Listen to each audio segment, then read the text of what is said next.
Donc pour ceux qui ont suivi le train, vous avez peut-être vu qu'on a fait une série, une série de 4 épisodes. La première, c'était sur la prière efficace. On a continué sur 2 thèmes où on a parlé, vous vous rappelez, des paroles répétitives. On avait dit vous vous rappelez, avec les liens d'âme, etc. On a continué une deuxième série là-dessus. Et on va terminer aujourd'hui. Le thème, vous allez voir que on s'est concentré un petit peu sur les paroles qu'on dit. On va se concentrer un petit peu aujourd'hui sur les émotions.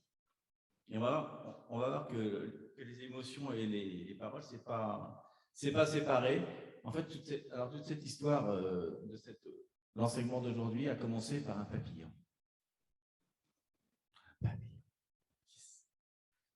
Ouais, depuis une semaine, c'était depuis que mon frère était là la semaine dernière, quand j'allais dehors, les papillons commençaient à se poser sur moi.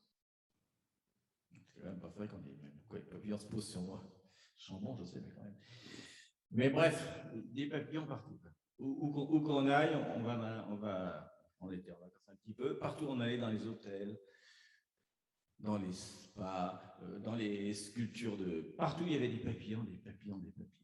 C'est vrai, incroyable. On va donc continuer le thème. Non, c'est pas terminé, parce que la fois on a terminé sur un thème où on a parlé de métamorphose.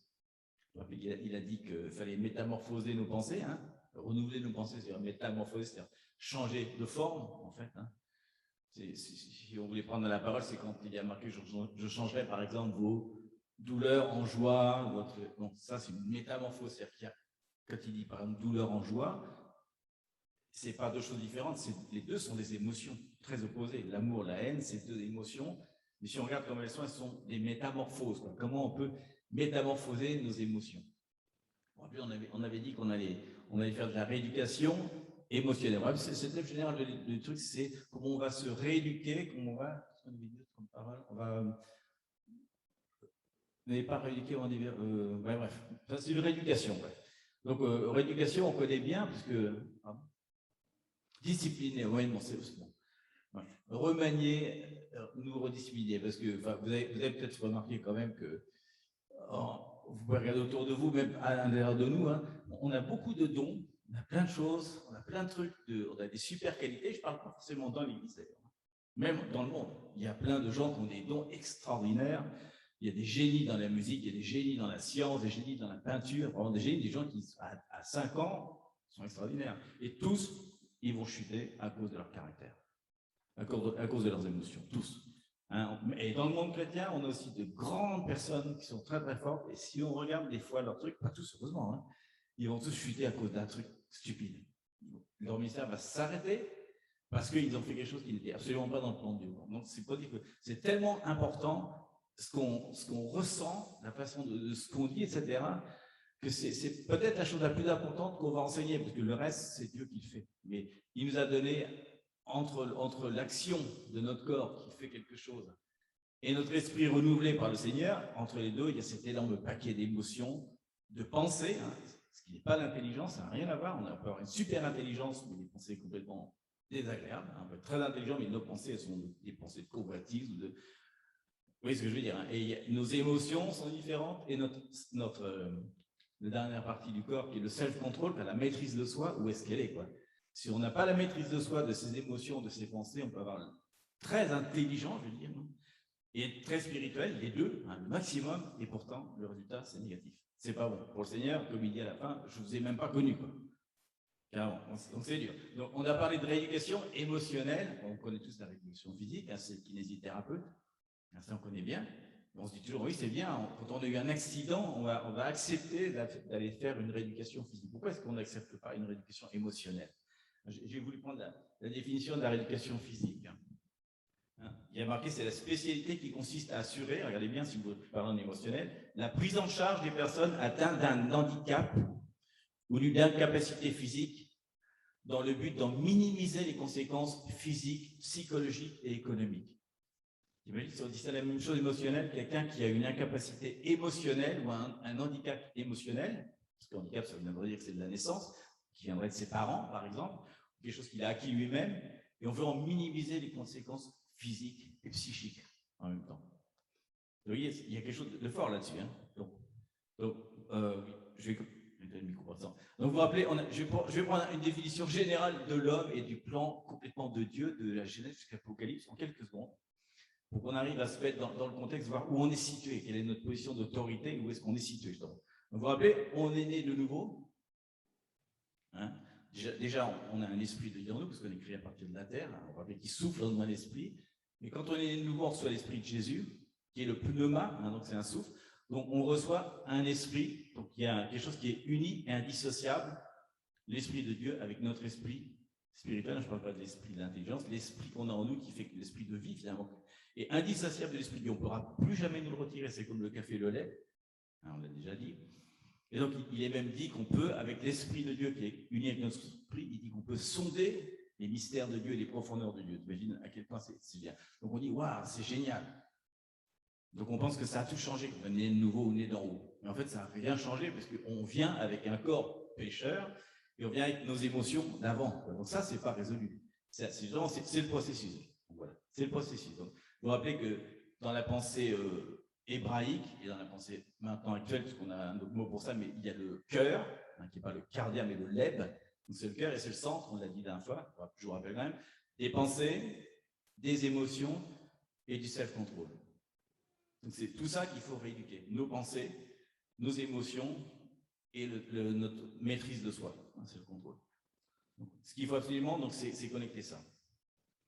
Donc, la troisième chose qu'il y a qui est très importante, c'est que, parce que notre but à nous, c'est pas des choses du monde. Vous vous rappelez, il est dit chercher d'abord le royaume de Dieu. Ce qu'on veut, c'est chercher le royaume de Dieu et amener le royaume de Dieu. C'est notre principal intérêt en tant que, je veux dire chrétien, en tant que croyant en tout cas ici, on va dire ici. Hein. Donc, vous vous rappelez qu'il y a un appel personnel de Dieu sur notre vie, hein. Il y a un appel personnel sur notre vie, il y a un appel aussi pour l'Église, ce qui est un petit peu différent, hein, c'est les gens réunis ensemble. Il y a aussi, vous vous rappelez qu'il dit qu'il y a des œuvres qui ont été préparées d'avance qu'il faut accomplir, et il dit sans arrêt chercher premièrement la chose la plus importante et tout le reste est donné après, le royaume de Dieu. C'est-à-dire que ce qu'il nous dit, c'est qu'il faut. Je vais donner plein de choses. On peut aller en mission, on peut évangéliser, on peut prêcher, on peut libérer les gens, on peut avoir un ministère pastoral, apostolique, ce qu'on veut. Tout ça, c'est la mission. Donc il y a un appel ministériel, c'est qu'on est au service du royaume de Dieu. Et pour qu'on accomplisse ça, il y a des dons qui nous sont prêtés. Vous vous rappelez, hein, les dons qui sont prêtés pour accomplir le royaume de Dieu. Mais il y a aussi les fruits de l'esprit. Les fruits de l'esprit, ça, c'est dans les émotions. Hein, vous vous rappelez l'amour, la patience, etc. Ça, ce sont des émotions, en fait. La maîtrise de soi, tout ça, ce sont des choses qui sont liées aux émotions. On voit qu'on a des dons, des fruits à l'intérieur, et dans le spirituel, un appel. Comment est-ce qu'on fait pour connecter tout ça? Donc, comment est-ce qu'on fait pour faire le plan de Dieu? Alors, je voudrais juste, c'est là que je vais poser mon micro. Juste une petite illustration. Peut-être vous savez, enfin, je pense que vous savez que le mot, il y a plusieurs mots pour pécher. Le mot principal pour pécher en hébreu, c'est ata, H-A-T-A. Et en fait, ça veut dire manquer la cible. Hein, quand on traduit ça en français, on dit un manquement. On dit un manquement. Il y a un autre mot pour pécher, c'est quand on fait quelque chose vraiment qui est désagréable à Dieu. Vous vous rappelez que Jésus est venu, il a déjà payé pour tous ses péchés-là. Il dit qu'il est fidèle et juste, si on est pardonné de ses péchés. Ça, on n'est pas accusé ça plus tard. L'autre péché sur lequel on sera jugé à la fin, c'est celui de manquer sa cible. C'est celui-là qui est important pour nous. C'est notre appel. Qu'est-ce que Dieu avait sur notre appel ici? Et quelle tristesse de voir sans arrêt des gens qui, à la fin de leur vie, de croyants, disent « Ah, j'ai pas été dans mon appel. Finalement, je n'ai pas fait ce que Dieu avait voulu que je fasse. Pourtant, j'avais eu des paroles prophétiques. J'avais eu toutes les circonstances. Je ne suis pas rentré dedans. J'ai eu un moment, une porte s'est ouverte, je n'ai pas rentré. Et tu sais, à la fin de ta vie, tu dis « Waouh, c'est pas ce que je devais faire. Mes enfants, c'est pas comme ça que j'aurais dû les éduquer. » On termine avec une vie de regret. Et nous, ce qu'on ne veut pas, c'est ça. On ne veut pas rentrer dans une vie de regret. Donc, on dit « C'est le temps maintenant de faire ça. » Et l'image de manquer une cible, on pourrait parler de l'archer. Si vous connaissez un peu l'archer dans le milieu japonais, c'est un art. C'est un art où toute leur vie, ils apprennent à tirer l'arc et à viser la cible qui est de plus en plus loin. Et alors, tout est important. Le poids de la flèche, l'attitude du corps, tout est super important. Donc, imaginons que notre vie, c'est ça, quoi. On a un arc, on a une flèche à tirer, et on est super concentré tout le long de sa vie. C'est vachement bien. Au moment où on va marquer la cible, Admettons que ce soit un homme qui tire la cible, il y a une jolie jeune femme qui passe, mais voilà. Et il tire la flèche et ça fait n'importe quoi. Juste pour un détail d'une demi-seconde, on pourrait parler d'autre chose, ça peut être une distraction d'autre chose. Et aussi dans la pensée, la flèche, c'est la génération, c'est les enfants. Il y a un poème d'ailleurs qui dit ça, qu'on est des archers, on envoie des flèches dans le passé, il faut qu'ils atteignent leur but, et que Dieu aime aussi bien l'archer, celui qui tient l'arc, que la flèche. Il aime les deux. Mais une seule petite distraction dans notre vie, ce que je disais tout à l'heure, fait que là, on ne va pas atteindre notre but. J'ai parlé parce que c'était sympa de voir un archer, mais on est dans notre vie, on tire avec un arc, et par des petites choses stupides, on ne va pas atteindre notre but. Donc ça, c'est quand même dommage. Et si on regarde justement, où est notre position justement? Donc le péché, ça, c'est manquer son but. Et alors, il y a une différence entre l'Ancien Testament et le Nouveau Testament. C'est que dans l'Ancien Testament, on était condamné si on faisait quelque chose de mal. C'est-à-dire quelqu'un qui était dans l'adultère, par exemple, qui était surpris, vous rappelez qu'il était carrément, on lui jetait des pierres, on le tuait carrément. Et la femme aussi d'ailleurs. Donc par l'action. Et quand Jésus vient, qu'est-ce qu'il dit? Que celui qui a regardé une femme est déjà pécheur. Il y a une différence. Il dit que d'un seul coup, ce n'est pas l'action, ce qu'on fait, mais c'est ce qu'on pense. Il dit que c'est notre âme qui est coupable, en fait. Il ne dit pas que c'est notre action. Après, que tu fasses action ou pas, il le dit, il n'y a pas de différence. Il dit qu'insulter son frère, c'est aussi grave que tuer quelqu'un. Il ne fait pas de différence. Donc, quand il voit une action qui est mauvaise, il regarde ce qui est dans le cœur, et c'est ça qu'il juge. Donc, c'est pour ça, pour vous dire, c'est à quel point c'est important pour Dieu et le plan de Dieu, les pensées qu'on a dans notre cœur et nos émotions, parce que c'est à cause de ça qu'on va rater notre but. Et Dieu, il ne veut pas qu'on rate notre but, parce qu'on est ses pieds braqués sur la terre. Donc, ce but, il doit absolument s'accomplir.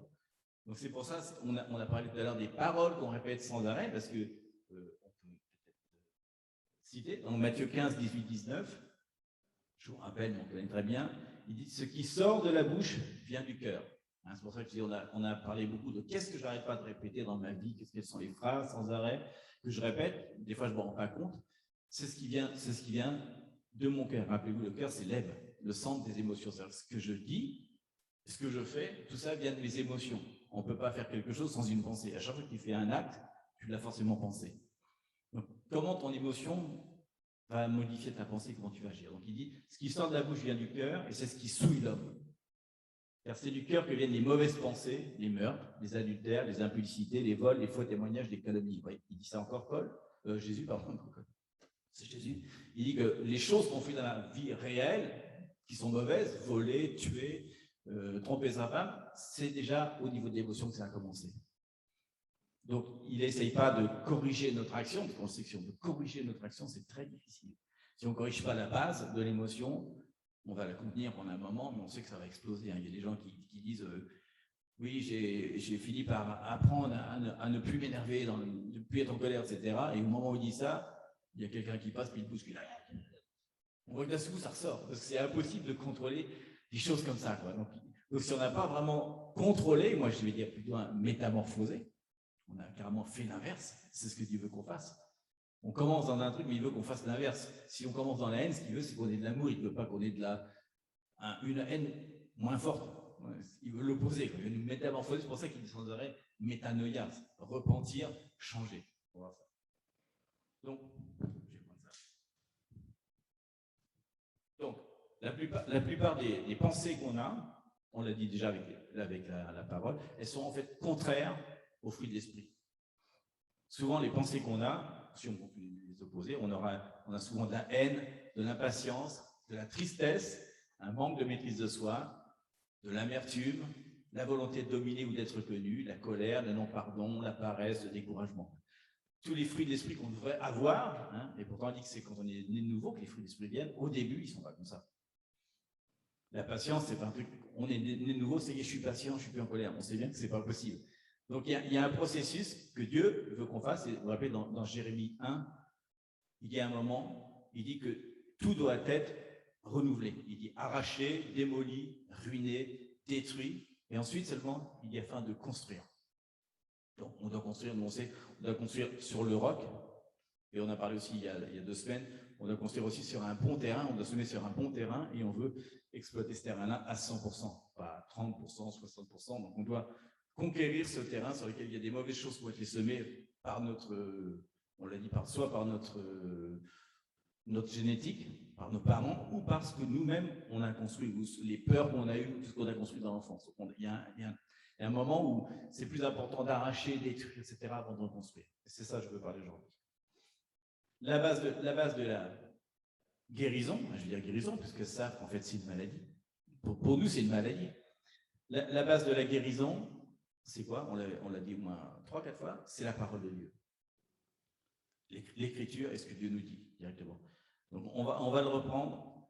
Hébreux 4, 12, et on va rajouter 13 cette fois-ci. Hébreux 4, 12 à 13. Il parle de la parole de Dieu. Il dit elle est plus efficace qu'aucune épée à 2 tranchants. Elle coupe des 2 côtés.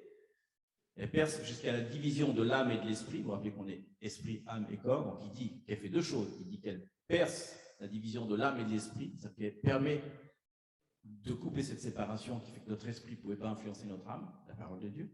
Et il dit aussi qu'elle va dans les jointures et les moelles, c'est-à-dire qu'il parle du corps, il parle de la jointure et de la moelle des os du corps. Il dit qu'elle sépare aussi l'âme du corps. C'est-à-dire qu'avec la parole de Dieu, cet empêchement de faire que notre esprit influence notre émotion est coupé. Et nos actions de notre corps sont changées aussi. Donc la parole de Dieu change vraiment tout, change l'âme, l'esprit, le corps. Et elle dit aussi qu'elle juge les pensées et les intentions du cœur. Elle permet de juger les intentions du cœur. Elle ne dit pas les émotions, mais quelle est l'intention de mon émotion. Pourquoi je suis comme ça? Et il dit ensuite dans Hébreux 4, 13, il n'y a aucune créature qui soit cachée devant lui. Toutes choses sont nues et entièrement découvertes aux yeux de celui auquel nous devons rendre compte. Donc, je vous rappelle ce que j'ai dit. Le péché, celui de rater sa cible, c'est de ça dont on va rendre compte à la fin de notre vie. Rappelez qu'il y a un livre qui va être ouvert, il va regarder qu'est-ce qu'il avait prévu pour nous et il va nous demander mais qu'est-ce que tu as fait avec ce que je t'avais donné. Mais les autres péchés, c'est déjà effacé. Jésus a déjà tout effacé tout ça. C'est la seule chose, c'est le jugement dernier des chrétiens, c'est celui-là. C'est sur notre appel, qu'est-ce qu'on a fait de ce qu'il nous avait donné. Comment on l'a fait fructifier ou pas. Donc après, il y a plusieurs récompenses différentes. Mais bon, c'est autre chose. Donc il dit que la parole, vous avez vu il dit qu'elle est vivante, qu'elle donne la vie, qu'elle est Zoé, elle porte la vie de Dieu, c'est quelque chose de vivant, et qu'elle est efficace. Et ça, c'est intéressant parce que le mot efficace, on le retrouve souvent, c'est énergéo, dont vient le mot énergie. C'est-à-dire que c'est quelque chose, un peu comme si on allume de l'électricité, ça produit un effet, quoi. Donc si la parole de Dieu ne produit pas d'effet, c'est qu'on ne l'utilise pas vraiment, c'est qu'elle n'est pas efficace. Si on est toujours, la parole est qu'un an après, on est toujours dans le même problème, c'est qu'elle n'est pas efficace, on ne l'a pas vraiment utilisée. Parce qu'elle a des conséquences donc, visibles et mesurables. Il y avait dit dans 2 Pierre, ajouter à la foi la vertu. La vertu, arrêtez en espagnol, ou pas espagnol, en espagnol aussi, mais en hébreu, ça veut dire quelque chose qu'on voit, les gens distinguent. Donc s'il y a eu un effet de la parole de Dieu, elle a tranché quelque chose, et les gens, quand ils nous voient, bien sûr pas le lendemain, souvent 1 mois, 2 mois après, ou 1 an après, des gens qu'on n'a pas vus disent « Oui, il est différent ». Il y a quelque chose, et qu'est-ce qui est différent? Ce n'est pas notre apparence physique, c'est qu'ils voient en nous une émotion qui a changé, quoi. Il y a vraiment une transformation de la parole de Dieu dans notre esprit et notre âme, une communication. Donc le but final de la rééducation, bien sûr, pareil que physique, c'est de marcher, mais mieux qu'avant. C'est pas... À la limite, souvent, les gens qui font de la rééducation physique vont marcher mieux qu'avant, parce qu'on leur apprend qu'ils avaient des positions incorrectes, c'est pour ça qu'ils avaient mal aux genoux, etc. Donc, la même chose pour nous, l'émotionnel doit faire qu'on doit être renouvelé, on marche mieux qu'avant, jusqu'à être métamorphosé. C'est-à-dire qu'on a transformé notre colère en amour, etc. etc. Donc, on va apprendre quelques principes essentiels qui permettent de travailler là-dessus, ou radicaux, comme on peut dire, parce que radicaux, c'est-à-dire à la racine. Et je vais les citer, puis on va en développer 3, je pense.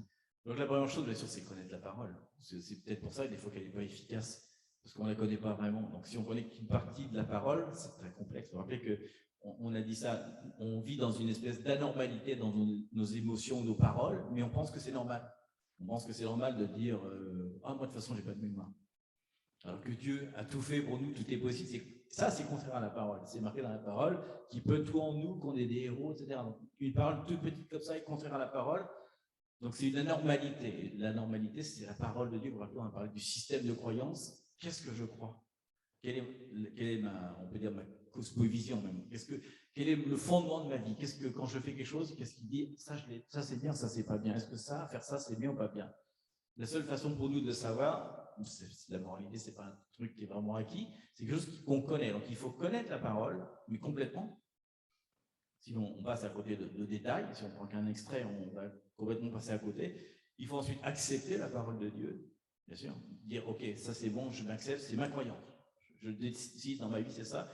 Et ensuite, il faut lui obéir. Parce que tu peux l'accepter et pas lui obéir. Je suis d'accord que ça c'est bien, mais ça je ne le fais pas. Ouais, pas donner la dîme, c'est pas grave. Voilà. C'est un principe qui est essentiel et pourtant on ne le fait pas. C'est bizarre, parce que c'est comme... En fait, on parle souvent, c'est un code de la route. C'est pareil, tu dois connaître le code de la route. OK, feu rouge, je m'arrête. Je suis d'accord avec ça, je m'arrête. Mais après, tu passes au rouge quand même. Donc, en fait, c'est un code de bonne conduite, finalement. C'est un code de bonne conduite dans la vie. Donc, il faut connaître le code de la route, il faut aussi être d'accord que c'est bien ça. Et c'est pareil dans tous les pays. Et on lui obéit. Voilà, ça, c'est les trois choses. La deuxième chose, il faut avoir de la discipline. On en a parlé tout à l'heure. La discipline, là, la discipline, c'est un mot un peu particulier parce que ça vient pas de disciple. En fait, disciple, ça vient du mot élève. Être disciple, c'est-à-dire élève d'un maître, en fait. Et la discipline, ça vient de disciplina, qui veut dire l'éducation, en fait. Donc, il faut être un maître, il faut avoir un maître, il faut être éduqué en même temps. Et la discipline, vous vous rappelez, c'est pas pour quelqu'un qui fait du sport, qui fait de la musique, etc. Il faut se discipliner, on dit la discipline sportive. Tous les jours, il faut faire des pompes, tous les jours, il faut faire des gammes. Il faut se discipliner à faire ça tous les jours. Sinon, quand il y a le moment, d'un seul coup, demain, tu as une course de sport. Oui, ça fait 1 mois et demi que je n'ai pas couru, je mange des hamburgers tous les jours. Terrible. Si tu n'es pas discipliné ta vie, ça ne va pas marcher. Donc, tu dois être toujours prêt pour le Seigneur à faire quelque chose. Donc, si tu n'as pas cette discipline de connaître la parole, tu pourras toujours faire ce qu'il a dit. Ouvrez la bouche, je vous mettrai la parole dans votre bouche. Tu ne l'as jamais lu, il peut ouvrir la bouche autant que tu veux. Il y a des mouches qui vont rentrer, mais la parole ne va pas sortir. Donc ça, c'est vraiment important. Tous les jours, il faut lire la parole de Dieu. Tous les jours, il faut la méditer. Il faut être dans la présence sans arrêt. Il faut sans arrêt être regarder son comportement. Quoi. Où je me situe, où est mon comportement? Est-ce qu'il est vraiment mauvais? Est-ce que vraiment, il n'y a pas un truc que je fais sans arrêt avec les autres, répétitif, qui fait que je ne suis pas discipliné? Donc, il faut se maintenir en forme. Ensuite, il faut être dans l'ordre de Dieu. Ça, c'est important, parce que Dieu est vraiment un Dieu d'ordre. On va le partager un petit peu plus loin. Ensuite, on est dans un processus, donc il faut être patient avec soi-même, il faut être tolérant avec soi-même. Rappelez qu'il faut aimer les autres, donc il faut s'aimer soi-même. Donc on ne peut pas penser qu'on va changer du jour au lendemain, parce que sinon on va être vite découragé. Donc il faut accepter ça, il faut persévérer. Donc, il y a la persévérance, je crois que la parole en parle sans arrêt, il faut persévérer jusqu'à la fin, persévérer. Donc c'est comme au piano, comme au sport. Les gens qui sont en ce moment en train de gagner des médailles olympiques, ils sont des fois 20 ans de discipline, et de la persévérance, et un jour, ils ont la victoire. C'est exactement pareil pour nous. D'ailleurs, Paul dit sans arrêt que j'ai couru la course pour gagner le prix. Il dit ça parce que c'était au moment d'Olympe. C'est pas ça. Ensuite, il faut passer par des épreuves. Terrible, ça. Imagine. Tout ça, ça ne voudrait rien dire, parce qu'on pourrait dire je fais 5 ans d'études, mais à la fin, je n'ai pas d'examen. C'est pas possible. Il faut forcément un examen. Il faut vraiment passer par une épreuve. Donc, il faut accepter l'épreuve aussi, bien sûr. Mais il faut passer par une épreuve, et c'est comme ça qu'on va avoir une victoire. Il peut s'entraîner tout ce qu'il veut au olympique. S'il n'y a pas le jeu olympique, le jour-là, il ne sait pas s'il était bon. Il peut dire je suis pas bon, mais au moment où il va se battre, il va voir que les autres sont 10 fois mieux que lui, il ne va pas y arriver. Et la dernière chose qu'on va parler un petit peu, c'est entrer dans la repentance. Là, la repentance, on l'a déjà un petit peu dit, vous vous rappelez, on avait dit qu'une des trucs de la guérison des liens d'âme qui sont des paroles, c'est se repentir devant le Seigneur en disant Seigneur, pardon, j'ai pas fait ce que tu avais voulu que je fasse et j'ai dit des choses contraires à ta parole. Si déjà on ne se repent pas devant le Seigneur en disant j'ai pas fait ce que tu voulais, c'est quand même pas terrible. Donc la discipline, mais je vais aller vite quand même là-dessus. Il faut discipliner ses émotions. Vous vous rappelez, on avait dit l'âme peut être ministrée, on peut servir notre âme, on peut lui faire quelque chose, c'est comme une personne en nous, et elle doit être disciplinée. Sans arrêt, vous vous rappelez, il y a marqué oh mon âme. Écoute, oh mon âme fait ça, etc. On peut donner des ordres à son âme, c'est pas une simple parole, on peut vraiment maîtriser. Par exemple, c'est ce que je disais, si on a par exemple beaucoup de colère, le but de ce qu'on veut faire, du travail qu'on va faire dans la discipline, c'est d'arriver à avoir de l'amour pour les autres. Donc à chaque fois, c'est difficile au début, mais après, à chaque fois qu'on va être en colère, on peut très bien s'isoler pendant quelques instants, on peut prier ou faire n'importe quoi, mais dire non, mon émotion, tu vas te soumettre. Je ne vais pas exploser de colère malgré que la personne vient de dire une chose absolument effroyable, mais c'est pour nous. Rappelez-vous que la réaction, par rapport à la réaction, est toujours plus forte que la personne dit souvent un truc tout petit, mais la réaction est tellement forte dans notre ego. Rappelez que la racine du péché, c'est moi. L'ego est tellement fort qu'on se met en colère, alors que la personne n'a rien fait de mal, par exemple. Donc, comment est-ce qu'on peut revenir vers la personne et lui parler calmement? Tu as vraiment voulu dire ça, éclaircir le problème, et puis aimer la personne dans ce qu'elle est, et pas la détester, parce que rappelez-vous que chaque fois qu'on se déteste quelqu'un, c'est un fils de Dieu qu'on est en train de détester. Rappelez ce qu'il est dit, celui qui dit idiot à son frère ira directement dans l'enfer. Tellement c'est fort. Il a tellement de respect pour l'homme, pour ce qu'il a fait, qu'on ne peut pas, de ces émotions-là, être en colère contre quelqu'un. Donc il faut vraiment arriver à se maîtriser. Au bout d'un moment, chaque fois qu'on va se mettre en colère, on est dans l'amour. Et là, au niveau de la vertu, la fameuse arrêtée, les gens vont dire ah, Léon, il a vraiment changé, parce que il y a 2 mois, il prenait un marteau, il me tapait dessus, il allait m'écraser. Et il y a des cas comme ça. Ensuite, il y a d'autres choses qu'on peut dominer. Par exemple, la paresse. Ça c'est un truc. La paresse. Oh, Pereza, on dit en espagnol, je crois. Quelle paresse. La paresse, c'est pas la fainéantise. Quelle paresse de faire ça. Non, j'ai pas envie. Va falloir que je mette ça en œuvre, puis ça, et ça, rien d'y penser, déjà, je suis fatigué, toi. Mais c'est incroyable. Et pourtant, Dieu est un Dieu, c'est un péché pour Dieu, la paresse. Dieu est un Dieu d'action et de travail. Dès qu'il commence en Genèse, il se met au travail, il fait des trucs, etc. Et on voit tous les hommes de la Bible, les grands hommes de la Bible sont des gens qui sont d'action, qui font quelque chose, ils ne restent pas en place. La paresse, c'est vraiment un truc de...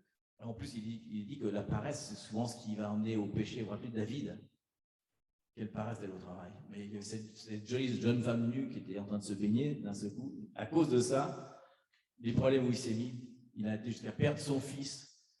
Il y a eu beaucoup de conséquences. La paresse, c'est vraiment terrible.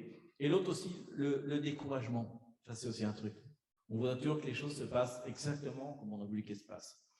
Et si c'est pas comme ça, tout de suite, on est découragé, on baisse les bras. À la limite, ça parle un peu de l'épreuve. Et non seulement on baisse les bras, mais on s'apitoie sur soi-même. On commence à dire « Ah, pauvre de moi ». Rappelez les paroles qu'on a dit sans arrêt s'apitoyer sur les situations. J'avais prévu ça. Rappelez la commisération. Il y avait mis ça dans la parole. Il y a une parole qui dit « Ah, nous irons demain dans cette ville, et on fera ci, et on fera ça ». Et en fait, le Seigneur n'était pas du tout d'accord avec ça. On a voulu faire des grosses actions, mais il faut dire « Si le Seigneur veut, alors je ferai ça ». La plupart de nos découragements sont souvent des choses que Dieu ne nous a absolument pas dit de faire, voire des professions qu'on ne devrait pas être, ou des relations qu'on ne doit pas continuer. Donc on est découragé parce qu'il a encore fait ça, donc ça m'influence dans ma vie, etc. Et souvent il t'a dit non, mais est-ce que c'était vraiment de moi? Donc vous voyez qu'on voit que l'émotion n'est pas indépendante du milieu ambiant sur lequel on est. Vous rappelez que moi je dis souvent ça, qu'on pense souvent que la percée dans nos vies, breakthrough comme on dit en anglais, c'est de faire quelque chose de génial. En fait, Seigneur dit souvent, c'est laisse quelque chose derrière toi. Quelque chose que tu faisais avant, enlève-le. C'est ça qui t'empêchait d'entrer dans ta percée. Il y a une blague où il y a quelqu'un qui court avec une enclume dans le désert. Et il y a un mec qui dit, mais pourquoi tu cours avec une enclume dans le désert? Si un lion m'attaque, je pose l'enclume et je cours plus vite. S'il ne prend pas l'enclume, c'est pas la peine. On prend des espèces de poids et en fait, il me dit des fois, laisse. De toute façon, il faut rappeler qu'il dit quand le chameau qui doit rentrer, il faut qu'il enlève toutes ses marchandises et qu'il rentre dans le truc petit et il peut rentrer dans le truc. On a souvent des énormes poids. Et donc là, on pourrait parler de poids émotionnel. Il y a des choses qu'on traîne depuis des années. Bien sûr, à 90%, ça concerne nos parents, ça concerne notre émotion, comment était mon père, comment était ma mère, etc. Mais regardez bien, 95% des gens sur la Terre, ils ont le même problème. On ne l'a pas entendu. Le téléphone d'Alexandre Axel, on ne l'a pas entendu. Et donc, il y a des choses qu'on traîne sans arrêt, volontairement, mais c'est vraiment, et quoi? Tout le monde est pareil. Est-ce que tout le monde réussit pas sa vie? Pourquoi toi, tu continues avec ce poids-là? Rappelez-vous qu'on avait parlé que les émotions, c'est un mur qu'on construit au cours de notre vie, avec plein de trucs, mais c'est à nous de laisser rentrer ou de laisser sortir des choses. On peut demander pardon à son père, on peut renoncer à ça, on peut faire plein de choses, il y a plein de trucs à faire. Il y a des émotions toxiques, en fait, voilà. Donc, on va se réjouir aussi, parce que heureusement, dans ce qu'on vient de dire là, ça pourrait être un petit peu désespérant, mais on sait que Dieu est à nos côtés. Hein, il nous dit sans arrêt qu'il va être à nos côtés, il va nous épauler. Par contre, il nous demande quand même de faire le premier pas, quoi. Il ne va pas nous guérir d'une blessure si on ne fait pas déjà le premier pas. Il dit, je suis là à tes côtés, mais à tes côtés, il faut que tu marches, il faut que tu avances. Donc, le problème un petit peu, justement, de la vie en général, c'est qu'il y a une espèce de... Si on regarde par rapport à ce que c'était avant la vie, on regarde les 50 dernières années, il y a une espèce de découragement, hein, où les gens maintenant veulent une vie facile, une vie très facile même. Hein. Ils ne veulent plus respecter leurs engagements. Hein. Les engagements qu'ils font même dans leur travail, ils ne les respectent plus. Les engagements qu'ils font dans leur mariage, ils ne les respectent plus. Ils pensent que ils se marient en pensant déjà au divorce, quoi. Ils commencent déjà dans cet état-là. On ne veut plus d'engagement. S'il y a un problème, alors on change de route.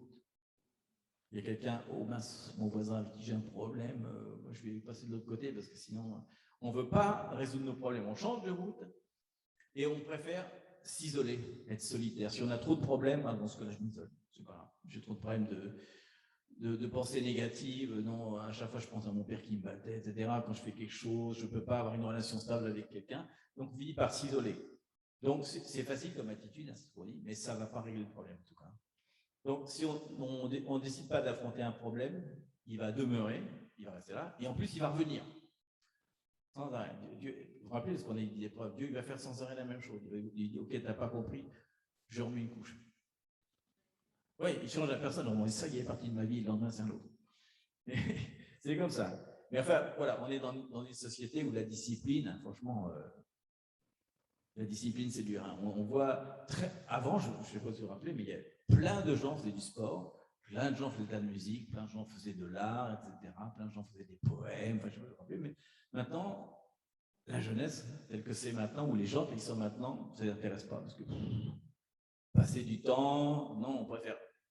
Ouais, je préfère aller au restaurant, je préfère prendre mon téléphone, je préfère voir les amis. Hein, en même temps, on ne dit pas d'être un ascète, quoi. Mais il y a un truc de comment est-ce qu'on peut connaître ce que le Père a pour nous si on ne passe pas du temps avec lui dans le silence. C'est cette fameuse discipline du silence. Il dit, je suis dans le silence. On n'écoute pas ça. Voilà. Donc, aussi, pour dire que la graine qu'on va semer aujourd'hui, on va la récolter. Hein. Donc, on peut avoir cette facilité. Donc, moi, j'appellerais ça une vision à court terme. À court terme, on dit, je vais semer juste un fruit qui fait une petite plante et je ne veux pas semer un grand terrain. Il faut semer grand, quoi, vraiment. Et les émotions, c'est vraiment ça, c'est cette espèce de paresse ou de pensée, parce qu'on les classe dans les gens l'ont dit, nos professeurs l'ont dit, peut-être nos parents aussi, qu'on était nuls, qu'on ne fera rien du tout, etc. Donc on dit, non, moi je ne serai jamais Tesla, je ne serai jamais Einstein, je ne serai jamais... Non, mais si. On a quelque chose de 100% dans notre cerveau qui est extrêmement puissant. Si Dieu nous donne par exemple le don du business, il va sans arrêt nous épauler, il va nous donner des visions ici, là on va aller là, etc. Mais pour ça, il faut passer du temps dans le silence. Voilà, il y a une discipline là-dedans. Parce que la chose la plus dure, justement, c'est ce que je disais tout à l'heure, il faut y penser sans arrêt. Parce qu'on vit à court terme, mais pensons à long terme. Dans 30 ans, mettons que c'est la fin de ma vie, est-ce que je veux pas être sur ce fameux lit de mort où tous les gens regrettent sans arrêt ce qu'ils n'ont pas fait? Alors, si j'avais su, moi, ça m'est arrivé, je n'ai pas demandé pardon à mon père. Mon frère l'a fait, mais moi, j'ai attendu 40 ans qu'il meure. Il est mort, je sais pas où j'allais le faire. Ça, c'est un regret. Hein, heureusement, ça se guérit. Hein. Mais c'est bête d'arriver au truc ou de dire non, je n'ai pas fait ce que je voulais faire. Il y a des moments, par exemple, si on a un enfant qui est hors du chemin, il faut passer du temps à le ramener. C'est pas attendre qu'à la fin, dire bon, si seulement j'avais été lui parler, si seulement j'avais osé ouvrir la bouche, que des fois, on se dit, si j'ouvre la bouche avec mon voisin en parlant de Dieu, ben, il va me détester, c'est fini, plus de relation avec lui. Hein, des choses comme ça, ou même avec ses enfants. Donc, ce qu'il ne faut pas, surtout, c'est vraiment le regret. C'est la pire des choses. La pire des choses, c'est le regret. Et en plus, non seulement c'est le regret, mais à la fin de notre vie, on va mourir. Et quand on va être devant le Seigneur, il va dire, ben voilà, je t'avais tout donné, il y avait une route prophétique, j'ai mis les bonnes personnes devant toi, tu étais aux bons endroits, et tu n'as rien fait. Donc, c'est pour ça que la deuxième chose, c'est l'obéissance, pas la discipline. L'obéissance par rapport à ce que dit Dieu. Et je vous recite quelque chose qu'on avait dit une fois il y a très longtemps. L'obéissance, c'est aussi ce que dit Hébreux 13, 17. Alors ça, Hébreux 13, 17, il y a marqué « Obéissez à vos conducteurs ». À vos pasteurs, vos apôtres, vos prophètes, bref, vos maîtres, ça veut dire. Hein. Obéissez à vos conducteurs et ayez pour eux de la déférence, du respect. car ils veillent sur vos âmes comme devant en rendre compte. Ils sont responsables. Vous rappelez que celui qui enseigne est responsable de ce qu'il enseigne. C'est important. Et qu'il en soit ainsi, afin qu'il le fasse avec joie et non en gémissant, ce qui vous serait d'aucun avantage. Donc il dit, on doit obéir à Dieu, mais tout ce qu'on reçoit de la part de Dieu à travers, peu importe la personne, que ce soit directement de lui, il faut obéir à ça. Vous rappelez que Dieu dit sans arrêt, celui qui m'aime, c'est celui qui m'obéit. Celui qui garde mes commandements, c'est celui qui m'obéit. C'est sans arrêt. Donc, il dit que si on entend quelque chose et qu'on n'obéit pas à ça et que ça a touché notre cœur, parce que des fois, il y a aussi, la parole doit être jugée, vous vous rappelez. Hein, on peut juger la parole, ce qu'on a reçu ou la prophétie. Mais si on est convaincu que c'est vraiment, ça vient de Dieu, qu'on n'obéit pas, là, vraiment, je veux dire qu'à la fin de la vie, la liste, elle va être grande. Il va être là. Et là, tel jour, j'ai fait ça. Vous vous rappelez celui qui est en train de qui se noie dans un bâtiment, là. Okay. Il nous commence à monter, il envoie un bateau. Non, moi j'attends le Seigneur. Après, il envoie un avion, c'est rapide. À la fin, le mec, il meurt. Il dit, pourquoi t'as envoyé personne? Il dit, j'ai envoyé quelqu'un, un bateau, un avion, un hélicoptère, et tu les as pas pris.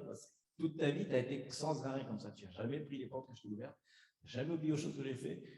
Donc c'est pour ça que je dis l'appel, et ça, c'est vraiment des émotions.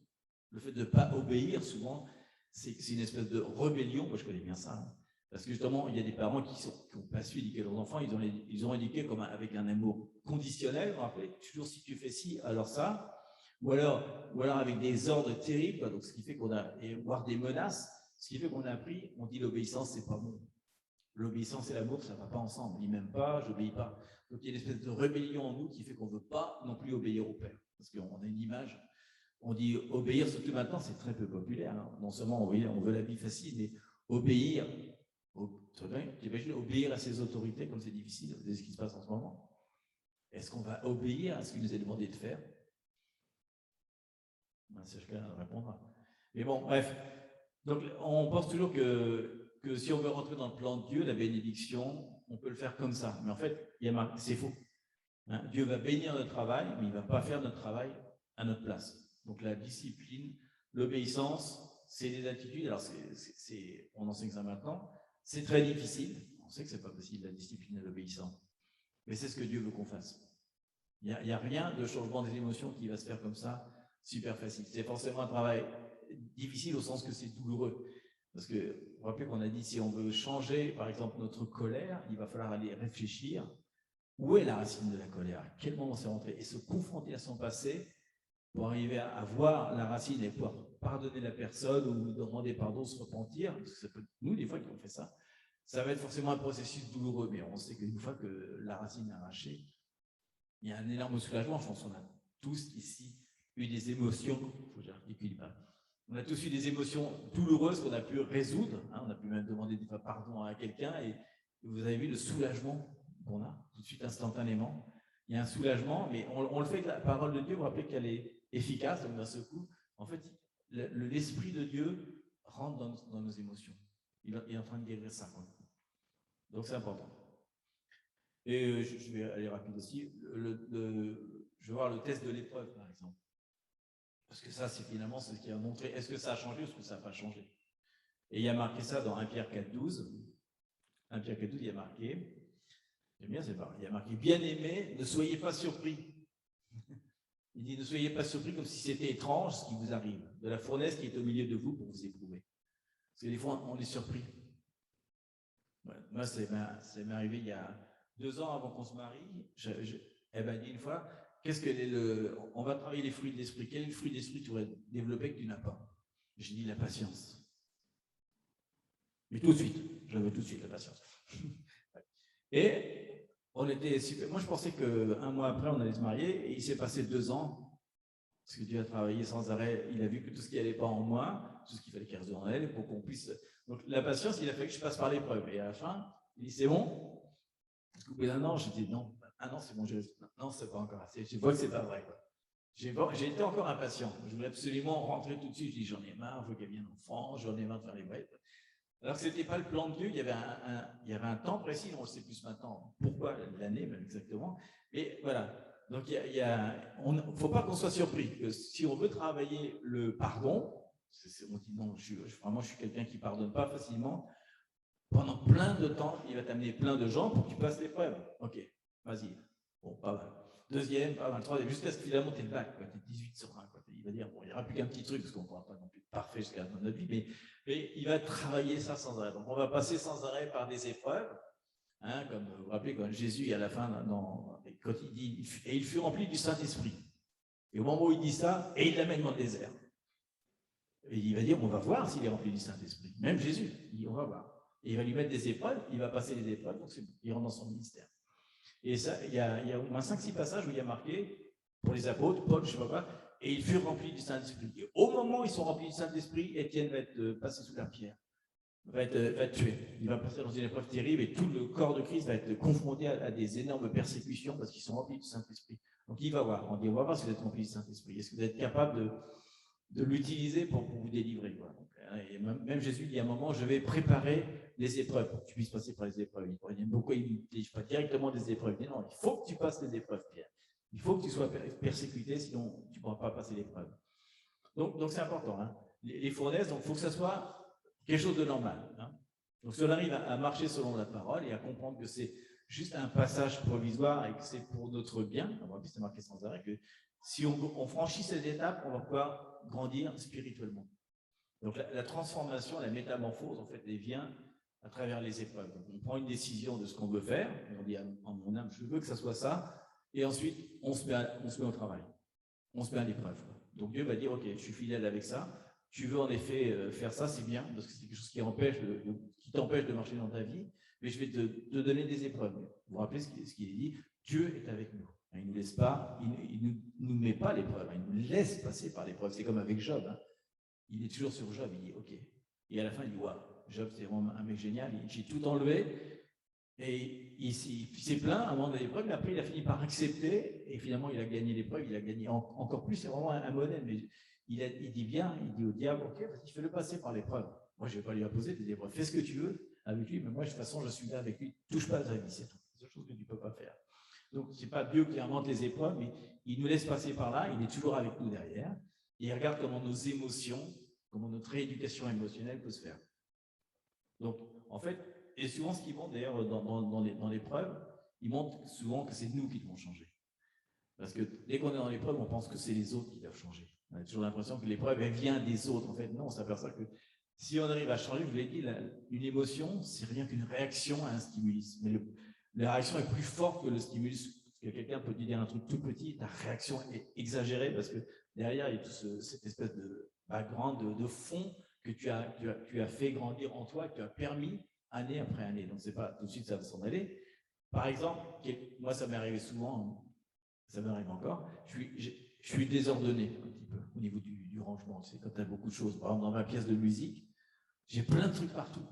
Mais je sais, je cherche telle disquette, elle est là sous la pile de machin, etc. Il y en a qui disent, c'est mon, je ne vais pas dire, c'est ma poli, c'est mon bins, mais c'est le mien. Voilà. Et sans arrêt, bien sûr, même dans son bureau, à son travail, etc., il y a toujours quelqu'un qui vient ranger, je ne me souviens pas, t'es là. Maintenant qu'il a rangé, je ne trouve plus rien.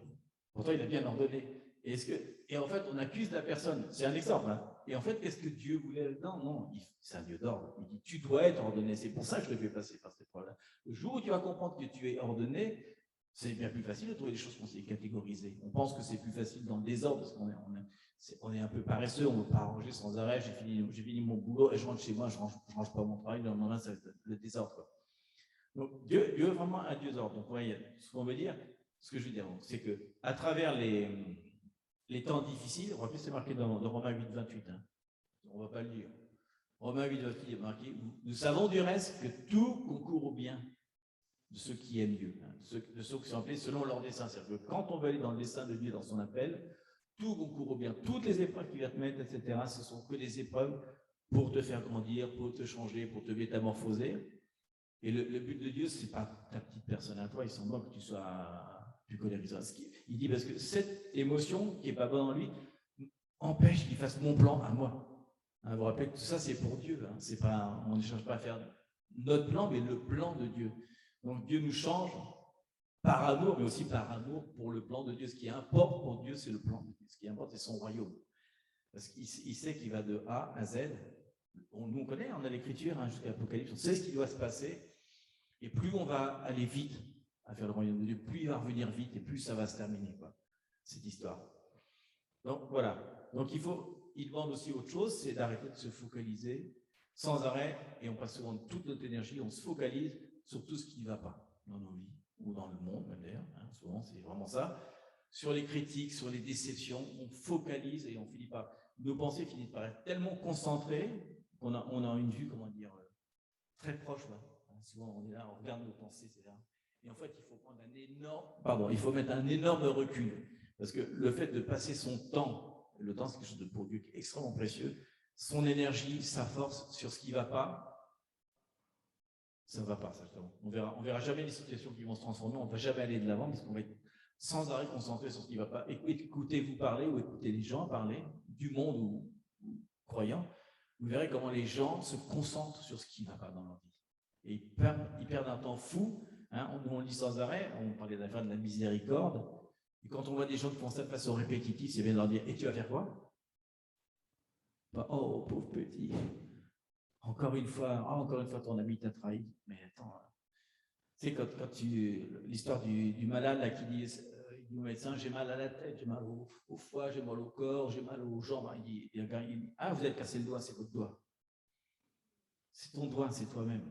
Ça ne va pas dans ta vie parce que c'est toi-même qui ne va pas. Ce n'est pas les autres. Donc, c'est vraiment une question personnelle. Hein. Donc, je vais terminer un petit peu là-dessus, je pense. Donc, ce qu'on a dit tout à l'heure, c'est que Dieu va souvent mettre dans notre vie des personnes, des situations, etc. Quand Dieu va commencer à voir qu'on arrête de se plaindre des personnes, qu'on arrive à les manager, comment dire, à traiter les situations, quoi, hein, qu'on va commencer à apprécier les gens, qu'on va arrêter de critiquer, qu'on va être un peu plus positif, qu'on va arrêter de passer notre temps, notre énergie à utiliser des paroles qui tuent finalement. Parce que souvent, quand on fait ça sur les situations, en fait, on fait qu'elles empirent. Parce que quand on se met à se plaindre sans arrêt, vous avez remarqué que les gens s'éloignent de vous aussi. Hein. Vous êtes sans arrêt en train de vous plaindre, tu n'as pas envie de passer du temps avec quelqu'un qui se plaint sans arrêt. Qu'il soit chrétien ou qu'il ne soit pas chrétien, ce n'est pas intéressant. Quoi. On est là pour aider les uns les autres, etc. Mais quand on voit des gens qui passent leur vie à faire ça, c'est pas bon. Il faut leur dire, va voir Dieu. Va dans le secret, fais je ne sais pas, fais quelque chose, mais fais quelque chose. Quoi, parce qu'on ne peut pas faire ça. Donc Dieu veut opérer une transformation dans notre vie. Mais bon, il faut passer par ce test. Donc, ce que je disais tout à l'heure, si on n'arrive pas à dominer sur nos émotions, à les maîtriser, à les rééduquer, à les transformer, à les métamorphoser à la fin de notre vie, on va en rester prisonnier. Parce qu'on a parlé de chaîne émotionnelle. C'est vraiment une chaîne. Enfin, vous n'avez pas senti que quand vous êtes en colère, vous êtes comme prisonnier de quelque chose. Et toujours à la fin, ça se termine toujours par en tant que chrétien, heureusement, ça se termine par le pardon, la repentance, mais on se rend compte qu'au moment où on l'a fait, on était vraiment, quelque chose nous enchaînait. Le diable nous maintenait enchaînés. Vous vous rappelez qu'il dit qu'il ne faut pas laisser le Dieu au diable pour prendre possession de notre terrain. C'est pour ça que je dis il faut utiliser 100% du terrain, parce que si on n'utilise que 30% du terrain, ça veut dire que 70%, c'est le diable qui l'utilise. Il est dit on peut servir Dieu ou le diable, l'un ou l'autre. Tu ne peux pas être entre les deux. Donc, ce qui n'est pas semé dans de la bonne semence, c'est forcément de la mauvaise semence, et on doit récupérer le terrain. Vous vous rappelez, il a dit il faut marcher sur le terrain, il faut l'encadrer, le terrain, il faut mettre des barrières pour empêcher que ça rentre, il faut le nettoyer, etc. Donc notre travail, c'est ça. Et il dit quand il y a l'Esprit du Seigneur, il y a la liberté. C'est pour ça dire la parole de Dieu, c'est ce qui nous libère de nos chaînes. Voilà. Donc, pour terminer, aussi, il faut arrêter de se focaliser sur ce qui est extérieur, aux manifestations extérieures de nos émotions, de nos paroles. Il faut vraiment rentrer à l'intérieur. Vous vous rappelez, on avait dit ça une fois, il faut faire une introspection sans arrêt. On vit sans arrêt nos vies, même nos vies professionnelles. On va vivre 30 ans dans la même profession sans jamais faire d'introspection. Finalement, on se rend compte que quand on fait un bilan économique, etc., ça n'a pas marché parce qu'on n'a jamais changé. On a laissé comme ça. Donc, il faut vraiment sans arrêt se réviser soi-même, faire une espèce de révision interne. Où est-ce que j'en suis? Et c'est bien justement des fois quand tu peux voir que tu peux dire ah oui, tiens, par exemple, cette émotion-là, je me rends compte que par rapport à un an, waouh, j'ai vraiment fait du progrès. Tu peux reconnaître toi-même, hein, tu peux te féliciter. Ouais, super, génial. Donc bref, donc quelque chose qui ne va pas, franchement, c'est souvent une épreuve et c'est souvent de notre faute. Hein. On ne peut pas sans arrêt dire du mal des autres, blâmer les autres. Hein. Voilà, on ne peut pas être, vous le rappelez, on a dit ça au début, justement, si on ne résout pas ça, on est comme des yo-yo. C'est-à-dire qu'une fois on a la joie, une fois on n'a pas la joie, une fois on a la paix, une fois on ne l'a pas. On est sans arrêt dans les fruits de l'esprit qui font sans arrêt comme ça. Vous en connaissez des gens comme ça? C'est nous-mêmes des fois. Selon la circonstance, je suis super heureux. Style, tu reçois un billet du loto gagnant. Super, génial, génial, tu vas vite au truc. Et non, c'était jusqu'à hier. Ah mince. C'était super joyeux, mais un petit détail, le billet n'est plus valable, d'un seul coup, tu es super malheureux. Vous vous rappelez ce que disait Paul, il dit que je sais vivre dans l'humiliation et je sais vivre dans l'abondance. Il dit, je ne fais pas de différence entre les deux. J'ai appris à être rassasié, à avoir faim, à être dans l'abondance ou dans la faim. Il dit, je peux tout par celui qui me fortifie.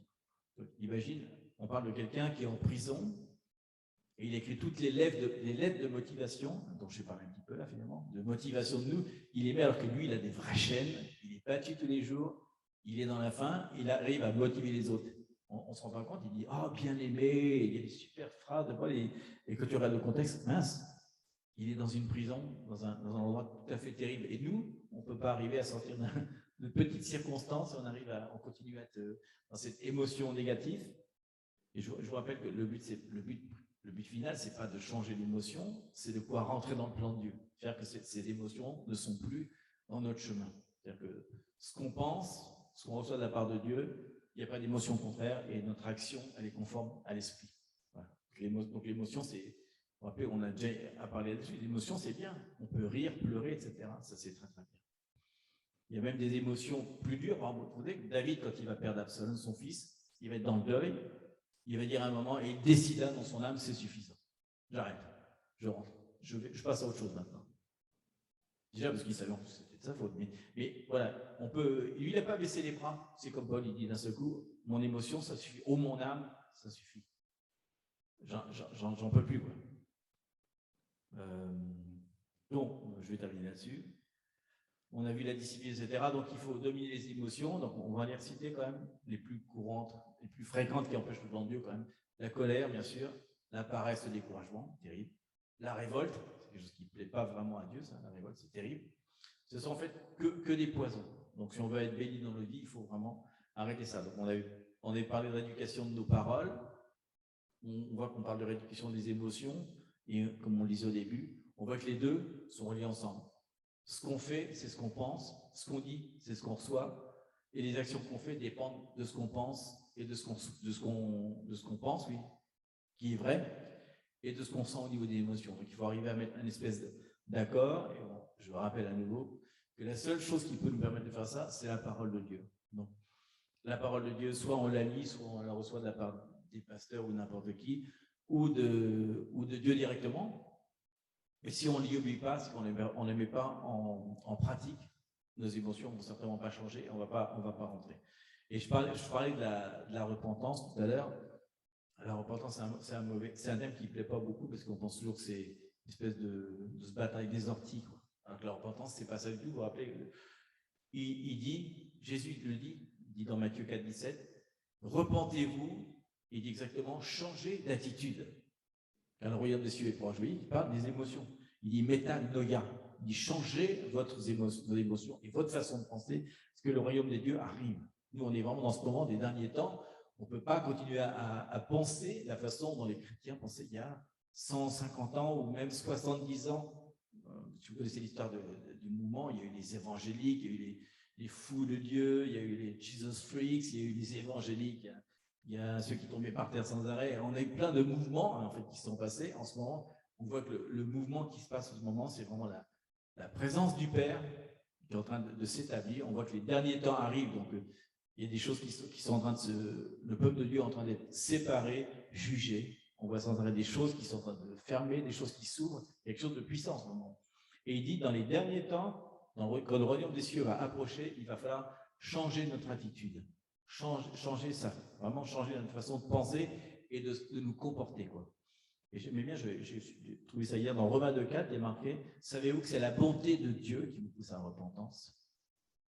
C'est par bonté que Dieu vous pousse à la repentance. Et la repentance, on dit avec Liliana, en fait, c'est pas, d'abord ça veut dire changer, faire demi-tour. C'est-à-dire, ce qu'on a dit, on promet à Dieu, ça je le fais plus. C'est un peu comme métamorphose, métanoïa.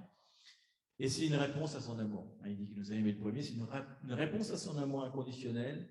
C'est que, on disait quand on chantait qu'on reconnaît tout ce qu'il a fait, tout ce qu'il nous a donné, et on lui rend tout. On sait que tout est à lui.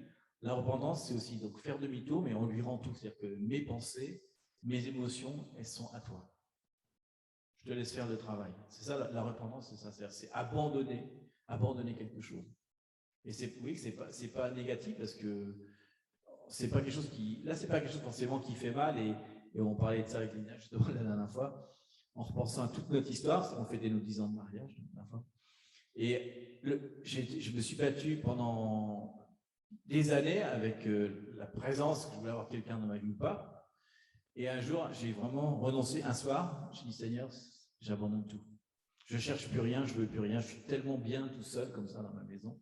Et au moment où j'ai dit ça, Dieu m'a parlé. Il était enfin vrai. Et le lendemain, j'ai rencontré Liliana. Et 10 ans après, on se dit comment Dieu a pu la faire venir en France, comment Dieu a pu, toutes les finances qu'il a mis pour qu'on fasse des voyages en avion, les provisions qui arrivaient comme ça, Dieu ouvrait toutes les portes. On avait vraiment, même la tristesse ou la douleur qu'il y avait de repartir, Dieu arrivait à la prendre et à l'arrêter. Ça, c'est incroyable. Au début, c'était très dur. Franchement, je pensais que j'allais me suicider. Quand j'étais là, waouh, c'est trop dur, quoi. Et Dieu faisait comme une espèce d'anesthésie, quoi. Moi qui fais des anesthésies, d'un coup, il m'anesthésiait et il empêchait ça. Et plus ça allait, plus on voyait les portes des ambassades s'ouvrir, on voyait toutes les portes s'ouvraient, il n'y a rien. Mais ça a commencé par la repentance. Et vraiment, j'ai dit, Seigneur, je t'abandonne tout. Toute ma vie, elle est à toi, j'abandonne tout. J'étais jeune chrétien à l'époque. Et vraiment, je vous l'ai rendu que il était minuit, ça, j'étais devant la télévision et vraiment, Dieu m'a carrément parlé, il m'a carrément secoué en disant, ça y est, t'es prêt. J'attendais depuis tellement longtemps, parce que sans arrêt, j'arrangeais ma vie, j'essayais sans arrêt. Donc, mes émotions n'étaient vraiment pas bonnes. C'était vraiment, je cherchais des choses qui n'étaient pas bonnes. Et pourtant, j'étais chrétien, je connaissais la parole, je savais que c'était pas bien. Mais je le cherchais quand même, parce que j'ai des besoins physiques quand même. Donc, il y avait quand même quelque chose, et au moment où j'ai fait ça, j'ai dit, ok Seigneur, j'arrête, je me reprends. Voilà. Donc, tu veux dire le truc qu'on voulait parler justement. Pourquoi est-ce qu'on enseigne ça maintenant? C'est la conclusion. Plusieurs choses. Déjà parce qu'on le sait, il y a un réveil qui arrive, je vous rappelle. Il y a un réveil qui arrive, il y a besoin d'être disposé. Donc si on va à la guerre en étant nous-mêmes malades, on ne va pas réussir à faire la guerre. Donc je voulais vous rappeler, il y a une percée qui arrive, mais la percée, ça veut dire laisser quelque chose derrière. Je vous recite juste 1 Corinthiens 13, c'est une parole que j'adore, ça, qui dit « Quand j'étais enfant, je parlais comme un enfant, je jugeais comme un enfant. » Oui, juger, c'est-à-dire les pensées, etc. Je jugeais et je pensais, c'est que j'avais des émotions, et ma conception était celle d'un enfant, mais lorsque je suis devenu homme, j'ai abandonné ce qui était de l'enfant. C'est-à-dire que maintenant, on a parlé de rééducation, c'était maturité. On dit il faut rentrer dans la maturité. C'est le moment, parce qu'il y a des gens qui rentrent dans la maturité 40 ans après, et je connais des gens qui se sont convertis et 3 mois après, c'est impressionnant ce qu'ils font. Tu dis, waouh. Il y a vraiment, c'est juste une question de décision, exactement. Donc, il faut se mettre en accord déjà avec le plan de Dieu, ce qu'il a pour notre vie, mais aussi pour notre Église, parce qu'on fait partie d'une congrégation, donc on a quand même une responsabilité aussi par rapport à nos frères et sœurs.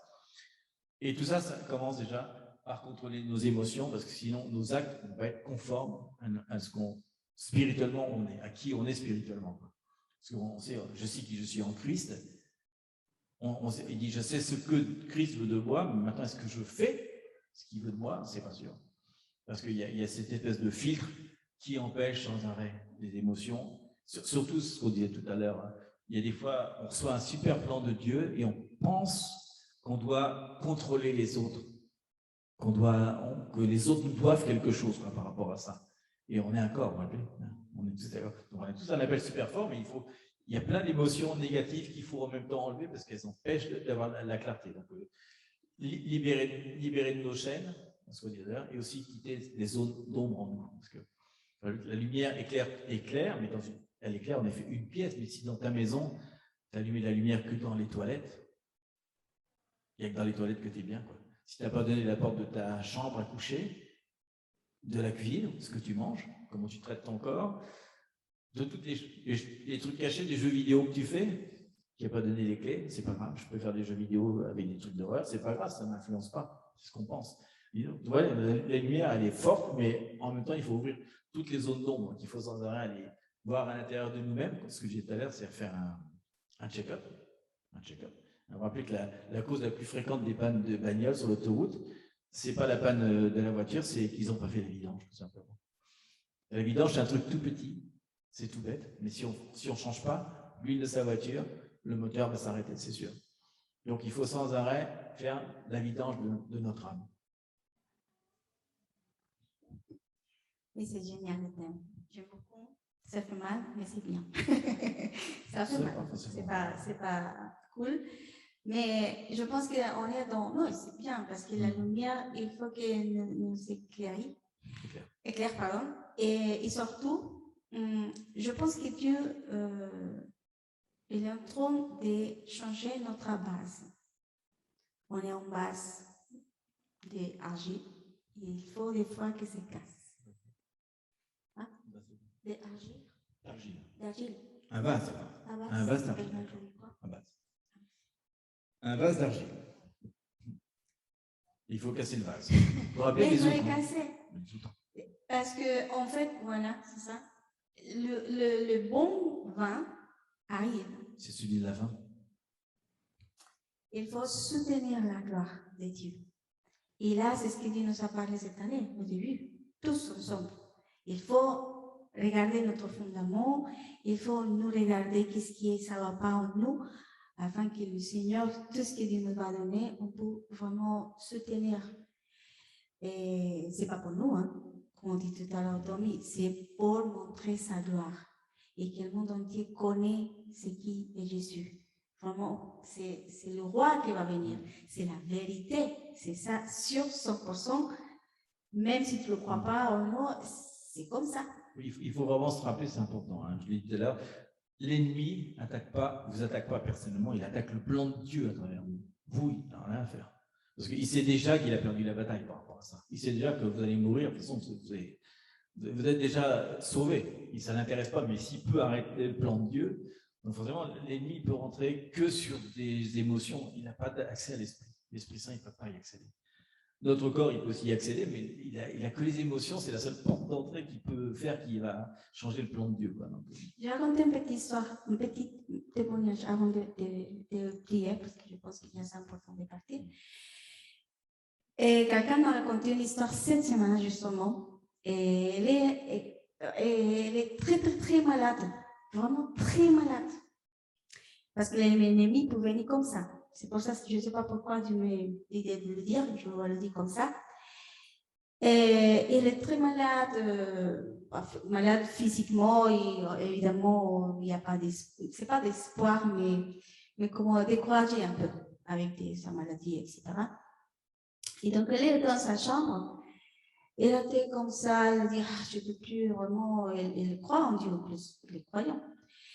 Et elle est croyante. Et donc, elle a dit, non, mais c'est bien, Seigneur, moi, je suis fatiguée, je ne peux plus, voilà. Il a vu un esprit sur à côté, sur la porte, comme ça, parce que lui, elle est la porte. Et la chanson, je ne sais pas, il faut que je le dise en français, parce que dit, más allá del sol, más allá del sol. Alors, montez vite, il faut que tu montes. Au-delà du soleil, je veux dire, c'est une chanson de mort. Ça veut dire que... Meurs, allez. Allez, il n'y a pas d'espoir. Ouais. Il faut que tu y ailles rapidement avec ton Père Céleste. Oui. Vas-y. Oui. Il ne dit pas qu'elle n'allait pas être sauvée. À ce moment-là, elle dit, attends, elle a réactionné et dit, non, je ne peux pas perdre l'espoir. Parce que c'est comme si le Seigneur, le Saint-Esprit, il y a une bataille énorme. Et l'Esprit de Dieu a rappelé toutes les choses que Dieu a dit d'elle. Et à ce moment-là, elle dit, non, je ne peux pas arrêter ma vie. Je ne peux pas, je n'ai pas fini le plan de Dieu. Des fois, l'ennemi va venir te dire, à parler de Dieu, ah oui, c'est bien que tu y ailles, parce que c'est le moment, c'est fini, il n'y a plus facile. Donc là, c'est pour ça que c'est important, ce moment de discerner. Jean dit, il faut vraiment discerner les esprits.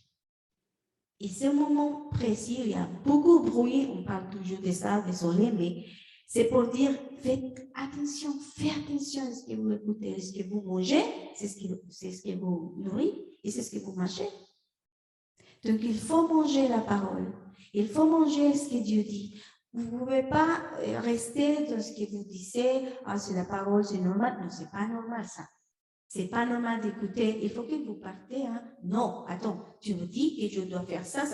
J'ai pas fini. Donc, je dois y aller jusqu'à la fin. Donc, c'est ça, comme la voix du Saint-Esprit aujourd'hui, de nous aligner tous ensemble. Et ça, c'est ce qu'on va prier parce que c'est vraiment la conclusion de ces parties de rééducation. Parce qu'on doit, en tant que chrétien, il y a vraiment des esprits d'erreur, des enseignements d'erreur. Déjà, on est des sacerdotes, on est des rois. Parce que c'est le Seigneur qui nous avait dit, on appartient vraiment à la nation sainte. C'est ce que la parole dit. La guerre, Jésus déjà gagné, c'est lui qui l'a gagné. Il y a une victoire déjà sur des batailles. Et on va parler après de ces petites batailles. On finit ça sur les émotions, sur l'âme, tout ce qu'on a coupé. On doit vraiment faire les devoirs, c'est important. Finalement, c'est pour nous-mêmes, c'est pas pour les autres, c'est pour chacun de nous. Pour grandir, pour entrer vraiment à ce que Dieu nous parle. Et après, on va parler pourquoi il y a des batailles, c'est quelles les batailles de chaque jour. Un détail, j'ai peut-être insisté un petit peu trop sur le fait personnel. N'oublions pas qu'on peut demander la libération à ses frères et sœurs. On peut aussi avoir besoin de quelqu'un d'autre. Il y a des choses qu'on ne peut pas forcément faire. Hein? Voilà. Il ne faut pas, on est disponible là-dessus par rapport à ça. Il y a des choses on a beau chercher d'où vient la racine, on ne va pas forcément l'avoir parce que des fois c'est tellement compliqué qu'on peut avoir besoin d'un frère, d'une sœur, autant on n'en est pas très d'accord avec la guerre spirituelle au sens, mais la bataille de la foi, la libération, ça c'est vraiment autre chose. C'est vraiment important. Même à l'époque des disciples, ils faisaient de la libération. Hein. Donc, c'est quelque chose de vraiment important. Des fois, il y a des choses dans notre âme que nous-mêmes, on n'est pas capable de faire ou de voir. Il ne faut pas hésiter à demander la prière, ou à parler, ou qu'on parle, on prie, on va où on peut aller. Quoi. Au cas où. On va prier. Seigneur, alors merci vraiment parce que malgré tout ça, ça a été créé vraiment parfaitement. Si tu as créé l'homme, esprit, corps et âme, tu avais vraiment une idée derrière la tête. Hein. Tu n'as pas fait ça par hasard, Seigneur, au moment où tu as soufflé l'esprit. Tu avais besoin parce que vraiment l'émotion, l'âme, c'est quelque chose de bien, Seigneur, qu'il faut juste bien l'utiliser, Seigneur. Donc, toutes les choses ont été perverties par le diable, justement, aussi bien le corps que c'est spirituel, qui en a fait quelque chose d'autre, et les émotions aussi. Donc, on veut vraiment revenir à ce plan originel, le plan que tu avais prévu pour l'homme, avec un grand H, Seigneur. L'homme en tant qu'homme sur la terre, Seigneur. Parce qu'il y a un plan, tu as un plan pour lui, Seigneur, tu es reparti, Seigneur, et tu veux vraiment qu'on soit assis avec toi dans les lieux célestes pour gouverner, Seigneur. Et c'est pour ça, Seigneur, qu'on veut vraiment empêcher, Seigneur, toutes les chaînes, Seigneur, toutes les mailles de filet qui sont mises entre nous et toi, Seigneur, d'empêcher d'arriver vraiment dans l'efficacité, Seigneur. On te demande, Seigneur, à partir d'aujourd'hui, Seigneur, de commencer à combattre, Seigneur, notre paresse, notre indolence, notre découragement, Seigneur, et à commencer à vouloir grandir, Seigneur, à devenir mature, Seigneur. Je ne demande pas comme des enfants, Seigneur, qui voient les choses si primairement, Seigneur. On a vraiment l'intelligence et le discernement, Seigneur. Donne-nous le courage aussi et le temps, Seigneur, pour aller dans ta parole, dans ta profondeur, Seigneur, pour pouvoir te recevoir comme Père, Seigneur. Aller dans toutes les chambres que tu as prévues pour nous, Seigneur, dans les chambres où tu veux nous enseigner, Seigneur, où tu veux nous aimer aussi. On veut se laisser aimer par toi aussi, Seigneur, parce que c'est pas amour, Seigneur, comme on l'a dit, que tu nous amènes à la repentance, Seigneur. Et c'est la dernière chose que tu as dit, Seigneur, avant de repartir, c'est après tes 40 jours sur terre, tu as dit, est-ce que tu m'aimes, Pierre? Est-ce que tu m'aimes? Et alors, si tu m'aimes, fais paître mon troupeau, Seigneur. Alors, si tu m'aimes, rentre dans le royaume que j'ai prévu pour toi. Et c'est la dernière chose que tu voulais, c'est plus que te connaître, Seigneur, de façon intellectuelle, c'est qu'on te connaisse de façon intime et qu'on t'aime tel que tu es. C'est par amour pour tout ton peuple, Seigneur, que tu as donné cet enseignement aujourd'hui, Seigneur. C'est pas pour la condamnation Vous pensez que c'est des choses difficiles, comme on chantait d'ailleurs, c'est pas pour des choses difficiles, c'est-à-dire que tu as prévu, mais c'est par amour, c'est-à-dire que tu veux qu'on fasse ça. Et alors, plus on va le faire vite, plus ça va être rapide les résultats. Alors, donne-nous le courage, Seigneur. Donne-nous le courage ce matin, Seigneur. Amen. Amen. Et amen.